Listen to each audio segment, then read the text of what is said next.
Hello, Jurgen. It's a pleasure to have you in this short video session. So for this year's Tools for Agile Teams conference, we were thinking about the topic of the conference, and we came up with Agile and leadership and how this has evolved over time. And when we were thinking about the keynote for it, your name came up immediately. So maybe you can just tell our audience a bit what you've done over the last 10 plus years and what's your relationship to Agile as well as leadership. Okay, well, it's nice that you were thinking of me. That's always good to hear. My name is Jurgen Appelo. I was a manager for many years at several software companies, CIO, Chief Information Officer, for about 7 years. That was my last paid normal job until my book Management 3.0 came out, which was about the role of the leader in an agile organization, because I introduced Scrum and agile practices in the company where I was, and some things went well, some things didn't work well enough. So I learned a lot about my role as a manager in a company, and I wrote a book about that, and that was almost 10 years ago, 9 years ago. And since then, I have been on my own as an entrepreneur. I write books, I speak at conferences, I have my own very small companies, startups. So I do a lot of management and leadership myself. I'm not a coach or consultant, but I love traveling around the world, talking with people at events about how I do my work and comparing that with how they try to be agile leaders and managers in their companies. And it's a lot of fun, in my opinion.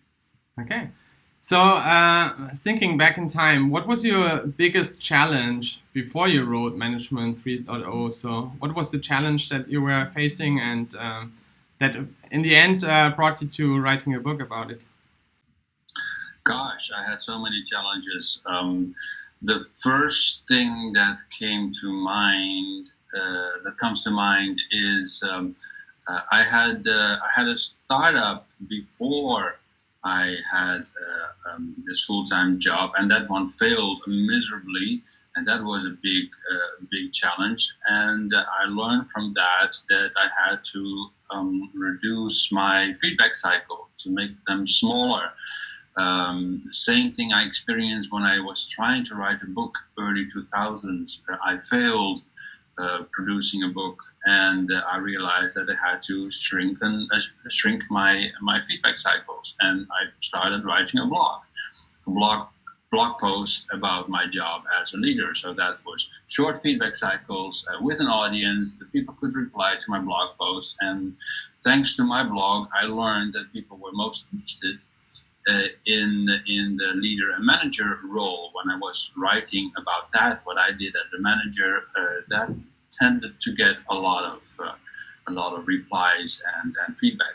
So my main challenge was, I think, reducing the size of the feedback cycles to make them much smaller and fail in a much smaller way. That is something that I had to learn.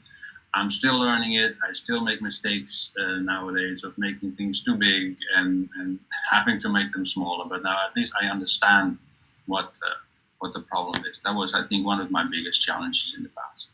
Mm-hmm.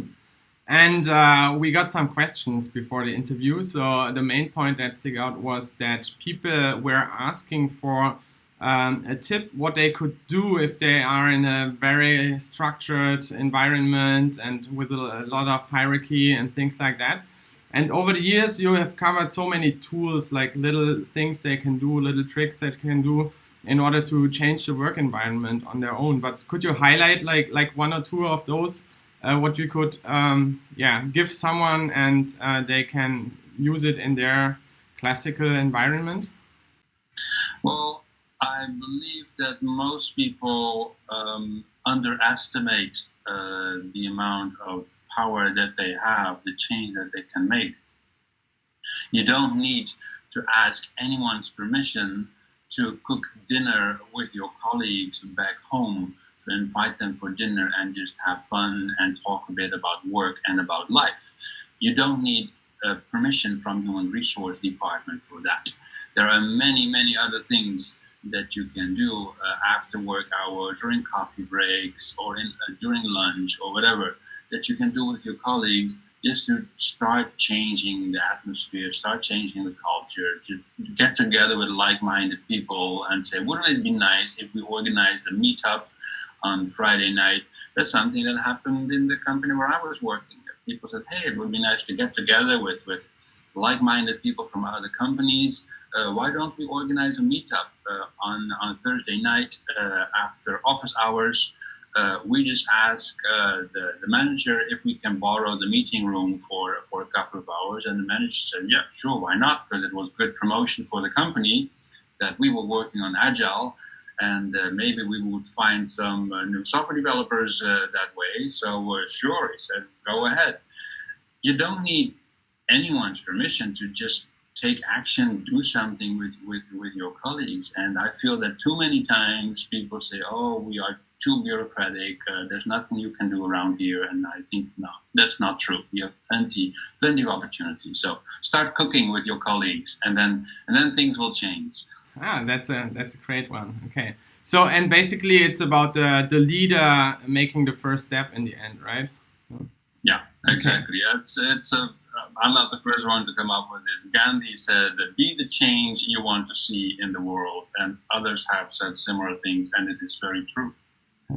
So you visited lots of conferences and talked to a lot of people over the years. So what's your impression of how leadership changed over the years? So it's like at least a 9 or 10 years period where you're traveling a lot. So what is like the state of leadership? How has that changed? Well, I think that modern management and leadership is becoming, well, not the norm yet, but it's becoming obvious to many people that things have to change. I don't know any organization where people say, yes, the way things were, that's still the best way forward. Everyone understands that they have to change in order to just survive in the current world, and that also requires management and leadership practices to change. So that's good. That is different from 10 years ago, when there were many companies still very skeptical of agile and new ways of working. I don't see that anymore. Now the question is, okay, how do we do this? What practices are good for us? Which framework should we be using? So there's more discussion now about the how versus the why, because that was more of a problem, I think, 10 years ago. Okay, great. So you will have your keynote in the morning of November 22 at our conference. Can you give the audience a little idea of what your talk will cover and what the talk will be about? Sure. Well, what I have noticed the last 10 years, that management leadership is not the starting point. As I said, it is just companies trying to survive.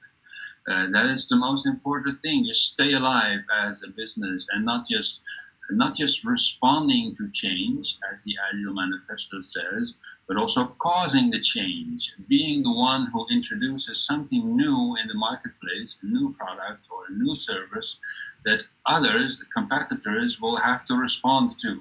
It is nice not to always be the follower as a company, but sometimes be the leader.